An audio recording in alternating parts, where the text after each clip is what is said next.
In the late morning of the 12th of January 1968, four North Vietnamese Air Force AN-2 Colt biplanes lifted off from an airfield in northeastern Vietnam and headed west towards Laos.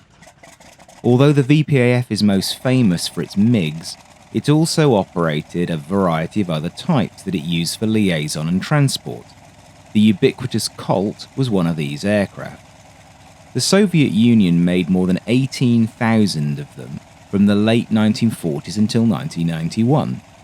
Although designed in Kiev, most of them were in fact built in Poland, but obviously under Soviet instruction. It had been designed for the Soviet Ministry of Forests to replace the wooden PO-2, which had been an occasional nuisance for UN forces in Korea and was widely employed as a primary trainer across the Soviet Union and its satellites.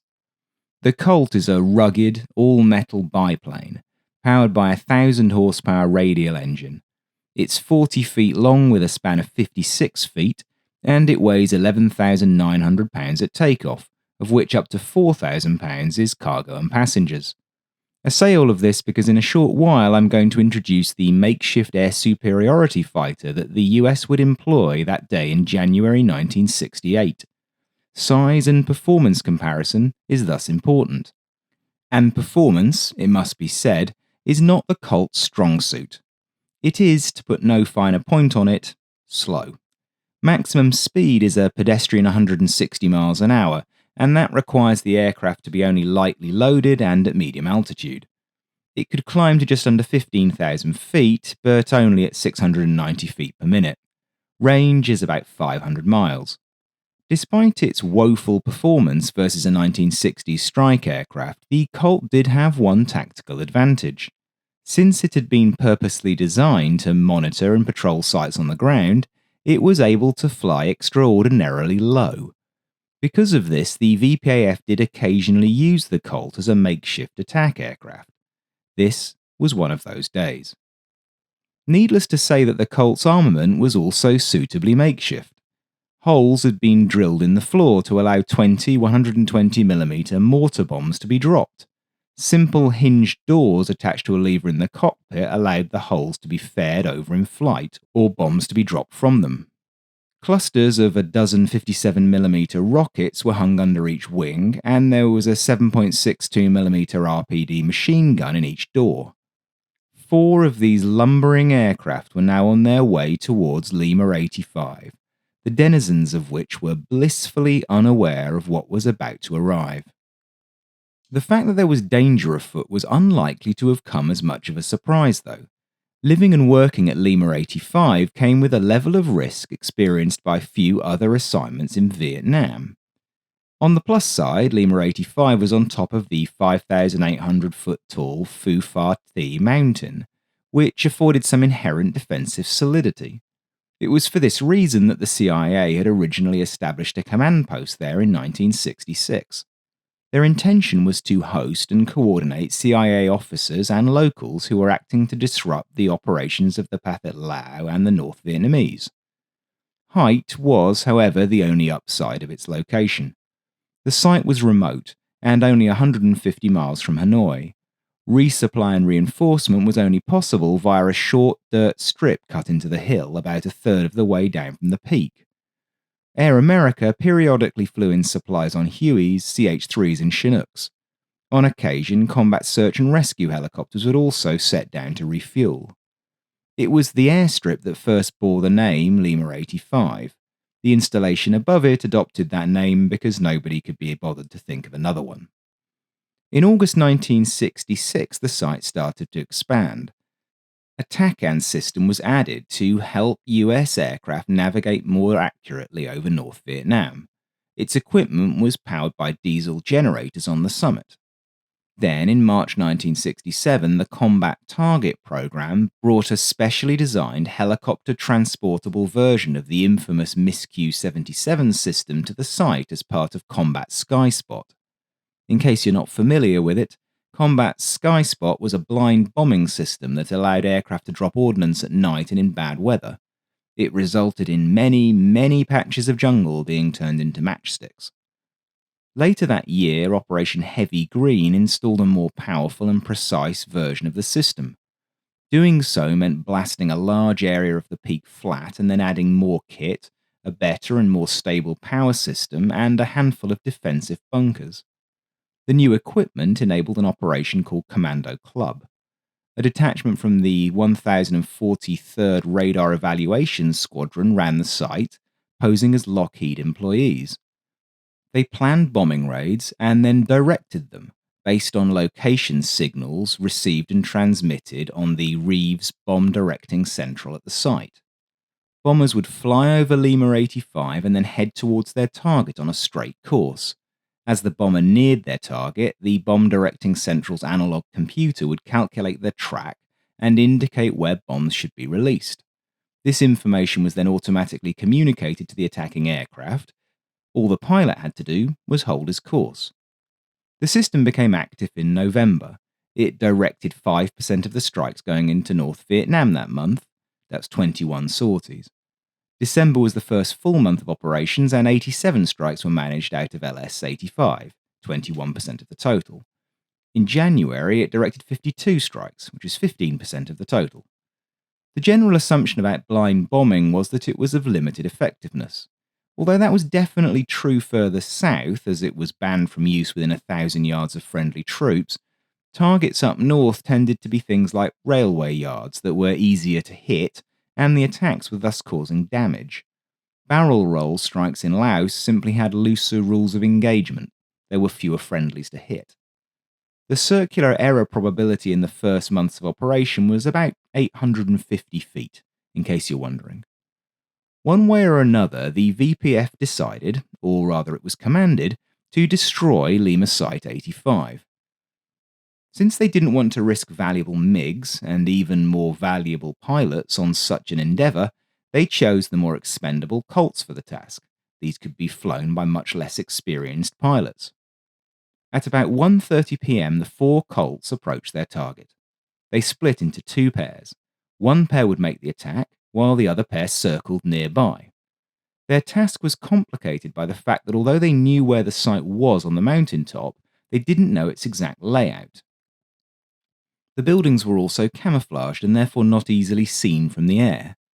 Unable to precisely identify targets, they attacked indiscriminately. Small explosions peppered the site, with shrapnel ripping into the prefabricated trailers housing the sleeping quarters and the communications gear used to relay intelligence to other command centres and to direct the bombers. The TACAN, positioned at the edge of the site, was similarly hit. Although some of the mortar shells failed to detonate, others punched craters into the mountainside, lighting the foliage ablaze and severely damaging any structures they exploded near. Rockets had a similar effect as the Colts crisscrossed the site. On an early run, they also struck the shack that served as a departure lounge and office for Air America. Having punched many holes in the hut, they encountered unexpected resistance. Although their mission was an important one, there were not many personnel at Lima 85 at any one time. The radar bombing crew was 10 men in 2 shifts of 5. There were around another 20 or so security and CIA personnel as well, plus any visiting Air America crews. One of the security guards was a 5-foot-tall Thai mercenary who made up for his small stature with a particularly fearless and vicious demeanour. Hearing the commotion, he grabbed an AK-47, ran out into the open, and proceeded to dump an entire clip in the general direction of an attacking Colt. Remarkably, he managed to score several hits, and the Colt was forced to break off. The other one circled back to deal with the miniature AAA battery, even as the other members of the guard force joined in, firing AKs and pistols. This was patently an uneven duel, but fortunately the cavalry was about to arrive. Coincidentally, Air America pilot Ted Moore had recently arrived on an ammunition supply run to the site in his unarmed UH-1 Huey. He and his flight mechanic Glenn Woods were enjoying a cold Coke in the ops shack when it suddenly became perforated with additional air conditioning vents. Racing outside, the 2 men saw the Colts making another rocket and bomb run, receiving more AK-47 fire for their trouble. Years later, Moore recalled, "It really did look like World War I. It was a Red Baron type of attack." He jumped aboard the Huey, which had apparently remained unseen from above, and started the engine. Less than a minute later, he was airborne. The Colt pilots were obviously not particularly well trained or committed.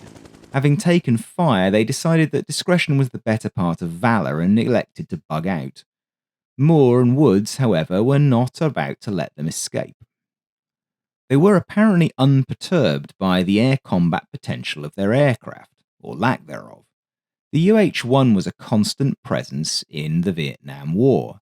The D model was the first of the long-body versions of the type, designed to add better carrying capacity to the successful short bodies that had preceded it.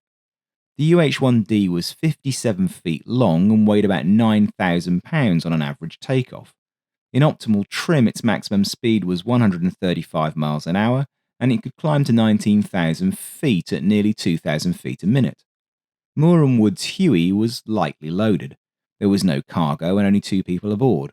The Colts, on the other hand, were still heavily loaded, and they were aerodynamically dirty because of the makeshift rocket racks under the wings and the crude doors covering the mortar-dropping holes in the fuselage. The pilots also elected to fly very low, hugging the mountainous terrain. This further reduced their speed relative to the Huey, which Moore flew at a higher altitude as he pursued. It was immediately apparent that the Huey was actually faster than the Colts. It rapidly closed the distance. Better still, the Colt had precisely zero visibility aft, and the North Vietnamese pilots were clearly not expecting to be attacked by another aircraft. Now the pressing question was how the Air America crew could make that attack. Although military Hueys carried door guns and rocket pods, this was ostensibly a civilian aircraft. It was, however, not completely unarmed. Given that they were flying over very hostile territory, Glenn Woods had sensibly brought a piece of contraband in the form of his own AK-47. Now, although on the ground one most certainly doesn't want to be anywhere near an angry man with an AK-47, as an air-to-air weapon it does have a few shortcomings. First, in this particular instance, there was no proper mount to stabilise the weapon when firing.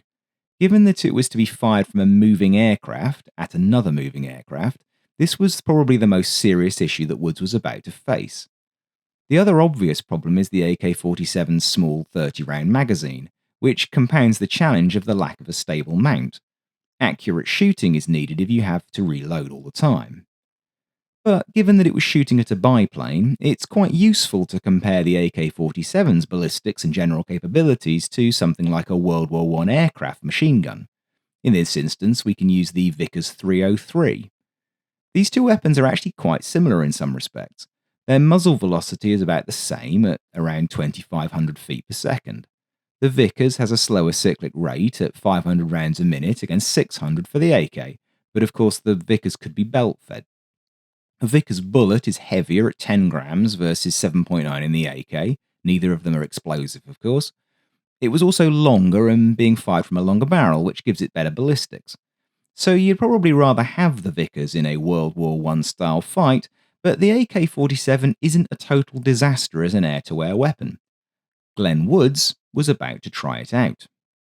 Catching up with one of the Colts a few miles inside North Vietnam, Ted Moore manoeuvred over the top of it, catching the aircraft in his rotor downwash. The AN-2 pilot suddenly found his upper wing stalled and the biplane starting to dive earthwards. He tried to pull up, reducing his speed even further. As the Colt floundered, Woods carefully edged out onto the Huey's skids. From a range of only a few yards, he emptied a clip into the Colt's cockpit. With both pilots wounded or dead, the biplane went into a flat spin and crashed into the mountainside. Later investigation of the crash site confirmed that the biplane had been hit by multiple rounds. A ground team recovered the aircraft's throttle assembly for posterity, and it's now displayed in the CIA's museum. Just then, the second AN-2 appeared beneath the Huey. Moore and Woods pursued it, but before they could make contact, the aircraft also crashed into the mountainside. Whether this was a result of damage it had taken from ground fire or just pilot error has never been conclusively established. The two unengaged Colts managed to escape, having done precisely nothing. On his return, Moore was hauled before superiors and interrogated, but after initial consternation his actions were commended. "I was a little bit out of line in what I did," he recalled later. Lima 85's story sadly has a tragic end. Having failed to destroy the site from the air, the North Vietnamese launched a battalion-strength assault on the compound on March 10, 1968. Rather than coming up the defended road, they scaled the mountainside and fell upon the defenders from close quarters without warning. The ill-trained and lightly armed airmen and the local Hmong mercenaries who were guarding them fought hard to throw back the initial attack wave until help arrived in the early morning. Command Master Sergeant Richard Etchberger led the resistance, being mortally wounded just as he boarded one of the rescue helicopters. He was initially awarded the Air Force Cross, but after decades of pressure from his colleagues, friends, and relatives, he was awarded the Congressional Medal of Honor in 2008. Only 7 of the Americans at the site were rescued, 12 were killed alongside 30 of the local defenders. Glenn Woods was killed in a crash near Sam Thong in Laos on the 14th of August 1969, when the main rotor mast of the helicopter he was riding in failed in flight. One source I've seen suggests that the helicopter was shot down, but that's not the official view. His and Ted Moore's victory is recorded in a painting commissioned by the CIA and unveiled in 2007. It was the first, and I believe the only, occasion on which a US helicopter shot down a fixed-wing aircraft. It may or may not be the only time in which a CIA aircraft shot down another plane. Various types of CIA fixed-wing spy planes have carried weapons over the years, including Sidewinder missiles. Who knows what stories may eventually emerge from the archives about their exploits?